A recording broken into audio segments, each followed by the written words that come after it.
Reprenons la partie cours, donc le chapitre 3. Nous en étions dans le paragraphe grand 2 au deuxième mot, état probabiliste. Alors la définition, si on considère une expérience aléatoire à deux issues, grand A et grand B, que l'on répète n fois dans les mêmes conditions, on note AN la probabilité d'être en A à l'instant n et BN la probabilité d'être en B à l'instant n. Alors la matrice ligne constituée des probabilités AN et BN, que l'on note grand PN, on l'appelle l'état probabiliste à l'instant n. Notez bien qu'il s'agit d'une matrice ligne et non pas colonne. On a donc, par définition d'une probabilité, des probabilités, AN plus BN est égal à 1. On remarque, l'état probabiliste initial est la matrice donc, que l'on note P0 égale à A0, B0, ou bien dans certains cas, si on commence à n égale 1, eh bien ce sera P1.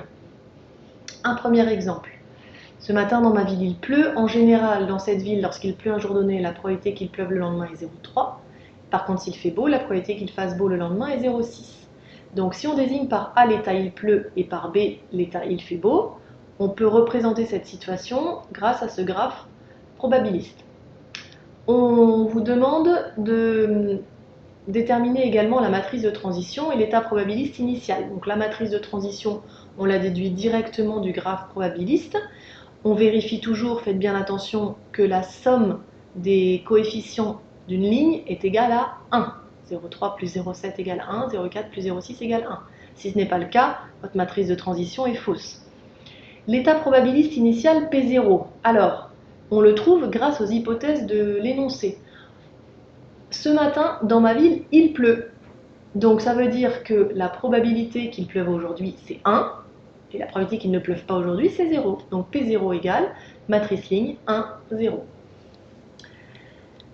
Propriété, soit n un entier naturel non nul, et m la matrice de transition d'un graphe probabiliste. Si on note Pn l'état probabiliste à l'instant n, et P0 la matrice ligne indiquant l'état initial, on a P indice n plus 1 égale Pn fois m, d'accord? Donc pour passer de l'état probabiliste à l'instant n, à l'état probabiliste à l'instant n plus 1, on multiplie par la matrice de transition m. Attention à l'ordre. Vous savez que dans la multiplication des matrices, l'ordre a une importance. Vous ne pouvez pas écrire grand M fois Pn. Ce produit matriciel n'est pas possible. Donc c'est bien Pn fois grand M égale P indice n plus 1. Et on en déduit, de proche en proche, que Pn est égal à P0 fois m puissance n. Bien sûr, si on part non pas de P0 mais de P1, eh bien la puissance c'est n-1. À partir de l'exemple précédent, calculer P1 et P2. Alors, d'après la propriété, P1 égale P0 fois m. On trouve la matrice ligne 0,3, 0,7. Donc la probabilité qu'il pleuve le jour 1, c'est 0,3. Pour calculer P2, je multiplie P1 par la matrice de transition M et j'obtiens cette matrice ligne. Donc la probabilité qu'il fasse beau le jour 2, c'est 0,63. Et quand vous calculez P5, P7, P10, donc avec la formule qui est ici, Pn égale P0 fois m puissance n, eh bien on constate qu'on trouve toujours à peu près la même matrice ligne. Donc on peut en déduire que la suite des états probabilistes Pn converge vers un état limite qui est environ égal à 0,36, etc. et 0,63, 63, 63, etc. On n'a pas les valeurs exactes. Ce qui nous amène au théorème suivant. Lorsque la matrice de transition M ne contient pas de 0, ce qui est en fait toujours le cas dans les situations que vous rencontrerez, eh bien, on peut affirmer que l'état probabiliste Pn converge vers un état P qui est indépendant de l'état initial P0 et qu'on appelle l'état stable du graphe. Cet état vérifie l'égalité suivante, P égale P fois M.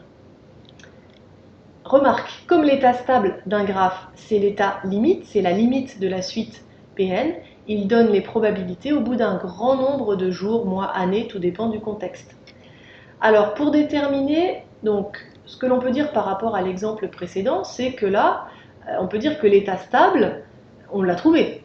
C'est environ 0,36, enfin la matrice ligne, environ égale à 0,36, 0,63. Sauf qu'on n'a pas les valeurs exactes. Comment trouver les valeurs exactes?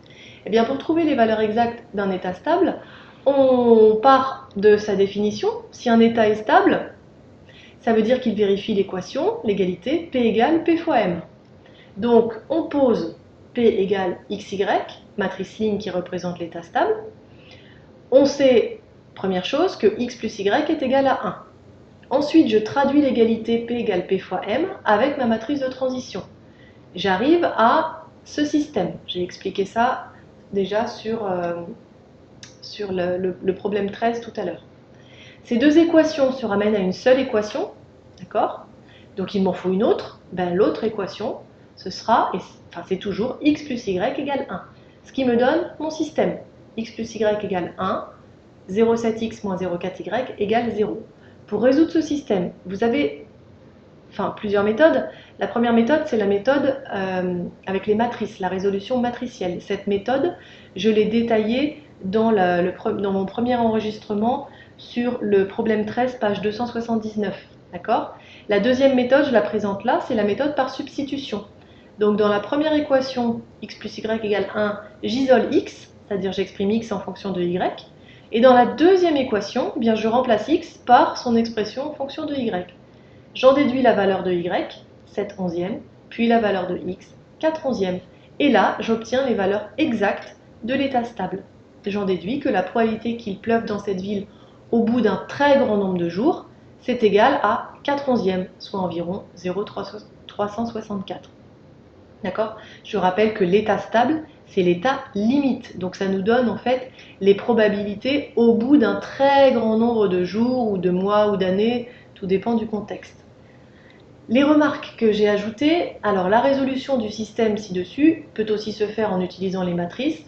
Donc cette méthode, elle est détaillée dans le chapitre 1, on a vu en début d'année, et également, je le rappelle, dans le corrigé du problème 13. Deuxième remarque, pour déterminer l'état stable correspondant à un graphe probabiliste, on a deux façons de faire.